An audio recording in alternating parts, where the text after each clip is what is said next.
What's up, people? Very impromptu live stream just to talk about an actor who was quite a big influence actually on me when I was a kid. So I just learned, much to my great sadness, that an actor who I share the name with, LANCE KERWIN, has passed away. Now, many of you may not know that name, especially those people south of 35, 40.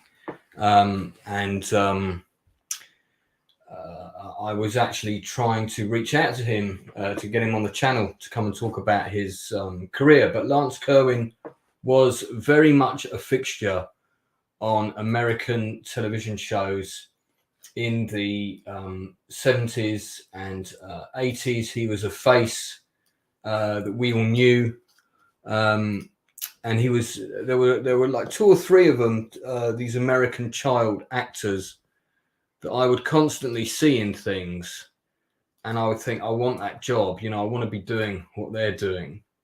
And LANCE KERWIN was one of them.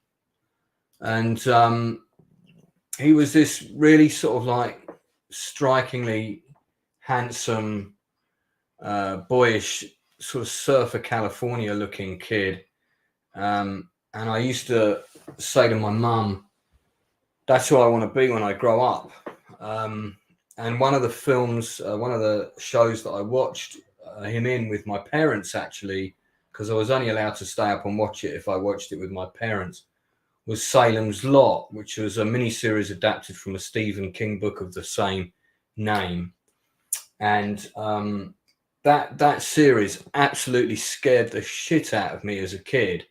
But one of the things that made it watchable was his character. He was the one who sort of stuck up against the vampires and kept them at bay, teamed up with David Soul and managed to escape.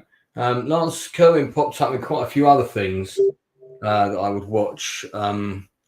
He was in he had his own show called James at 15, which I vaguely remember, but more than that, he kind of popped up in a lot of go-to TV shows, things like Little House on the Prairie. He was in Canon, the detective series, which was a big favorite of my parents. But one of the things I remembered about him was he was consistently good. He brought something. He had that it factor. He had the charisma, he had the talent, he had the looks, but he had that special something. When he was on screen, you couldn't take your fucking eyes off him. You couldn't. You would watch him all the time. He didn't have to try to steal scenes at all. He just did that.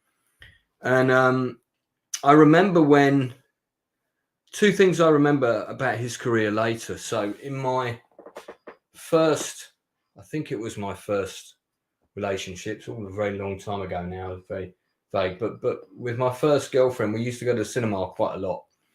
And I think one of the first films we saw together, and again, I could be getting this wrong, but I think that was the case, was Enemy Mine, with directed by Wolfgang Petersen, who would direct Das Boot, starred Louis Gossett Jr. and the guy from Inner Space, Quaid, not Randy Quaid, the other one, Dennis Quaid,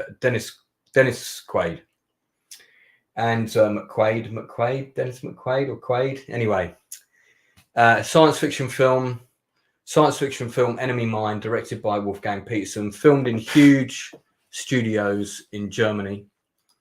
And a little comment there from Lisa Regis. So sorry for your loss. I have to say, I didn't know LANCE KERWIN personally. This is just someone who had a huge influence on me when I was younger. There were just people that you remember. And you know what? It was my mother kept saying to me, "You look like him. You look like him." I wish I did. But he has got my chin, and I did have his hair. I had really bright blonde hair until I was about 10 years old, and then it all kind of disappeared and it all went dark brown. I don't know why. But I mean, this guy was just great in everything. He was so good in everything he was in. And then he had this nice cameo role in Enemy Mine, and I recognised him straight away. I was like, that's Lance Kerwin from Salem's Lot. God, I haven't seen him for a while. And then he popped up again in the film about the virus, Outbreak. And he's in it right at the beginning. He's kind of like I think he's like an infected mercenary who's really sick, like an American mercenary. And it's just a brief cameo role. And I was thinking, oh, there he is. You know, I haven't seen him for a few years, but he's still acting. Great. He's still acting. And that was one of his last on-screen performances. Now, I know he got married. He had 4 kids, you know, life and all that kind of stuff. And I'm sure he was a great dad. I think he had a 5th kid, Savannah, with another lady. Just want to pass on my personal condolences to his friends and family, because he's gone at 62, and that seems very young to me. You know, I'm going to be that myself in 10 years.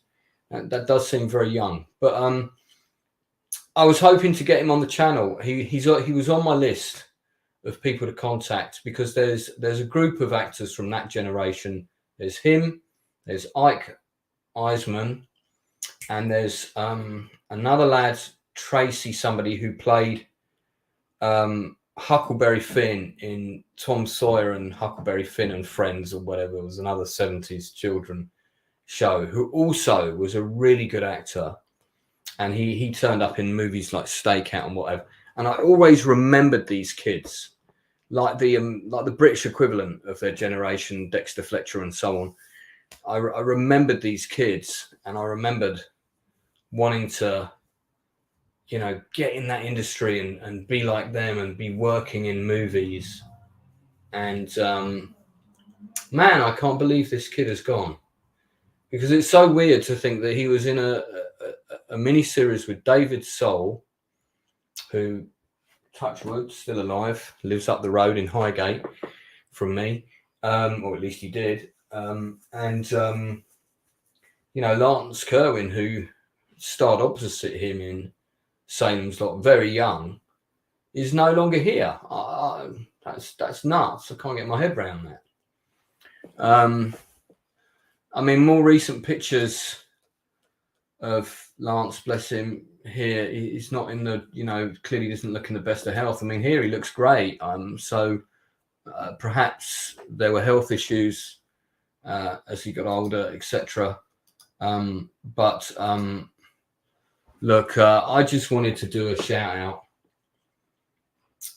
because I really rated him as an actor, and whenever he was in something, I always wanted to watch it as a kid.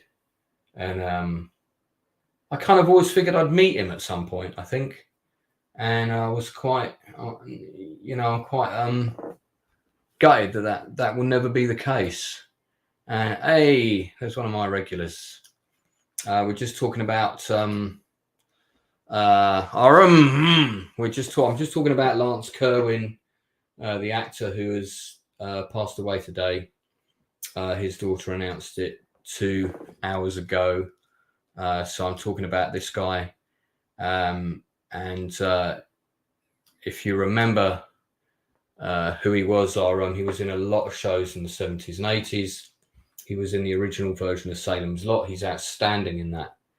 And he was somebody I wanted to get on my channel, for an interview. And it just goes to show you shouldn't hesitate. You know, you should not hesitate. If you want to talk to these people, if you want to, you know, they might not be working in the industry now, but they have nuggets of information. They have stories. They have tales about big stars that they've worked with and all of the rest of it. And when these people are gone, those memories, those stories are gone forever. I'm not looking for gossip. Far from it. It's just those interesting stories about the industry and the people of those decades and those times long past. These people are like the chips of the memory of those times.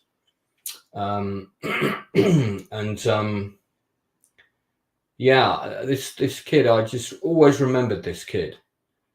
and the fact that I've got brain damage and I've got huge portions of my memory missing from, I think, sometime in the mid 90s and late 80s, 90s, going into the early 2000s. I got this huge, just all very messed up.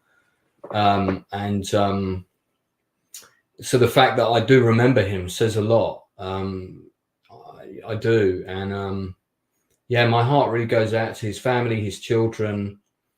I don't know what happened to his career later in life. Maybe that is something that will come out. Perhaps he just decided to withdraw from acting and the career, which is and the industry, which is perfectly reasonable. And sometimes that's the best thing to do. But great performances, great actor. That's a big loss for me. That's a big loss for our industry. I would have loved to have seen him do more, and it's a real shame that Lance Kerwin didn't get to do more. I wish I had a glass of wine so I could raise a toast to him. I don't. All I have is Evian, sponsored Outcast Creative, but I wish they did sponsor us. But what a fantastic actor! Really gutted that we've lost him. That's a big part of my childhood right there. I knew my American actors as a kid. That's that guy from that show. That's that guy from Wrath of Khan. You know, Ike Eisenman is still going strong. I know that Ike and Lance Kerwin were friends, and it was on Ike's Facebook timeline, which I follow, that I learned that we'd lost him. So Ike, thanks for letting us all know, and that also redirected me to his daughter's page, and I've done a post there for them, kind of about the impact of him on my choices, I guess. You know, these iconic figures, these people that we look up to when we're kids, they have an impact. They definitely have an impact. They definitely impact your life, and I'm grateful to have been able to grow up watching him along with the peers of his generation, because there's some really cracking actors at that age who are adults now, who aren't working much now, and it's a big shame. They should still be working because they're great. Ike Eisenman is great. Tracy, what's his name? I forget his full name. He's fantastic as well. These guys should be working. You know, they really should. And I hope we do get to see more of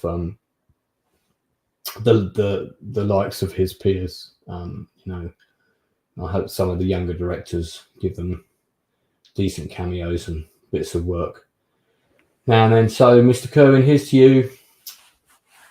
Sorry that you've left the building, but you are well remembered by myself and others. And yeah, I mean, thanks for some cracking performances. Salem's Lot, still watch that probably every other year. Got the original cut DVD, not the film cut, not the video cut. Got the proper full-length version, and it's brilliant. And that version of it will never be bettered. And that's it from me. I am back on the 31st of January with an interview with Irene Sue. I think I'm back tomorrow doing a gaming stream with the Lone Wolf Adventure book series on the shelf behind me. And I might be doing a Chew the Fat with Alex Tabrizi on Saturday. So there are some other bits and pieces coming. But for now, that's it. Impromptu stream. And my condolences to Mr. Kerwin and family.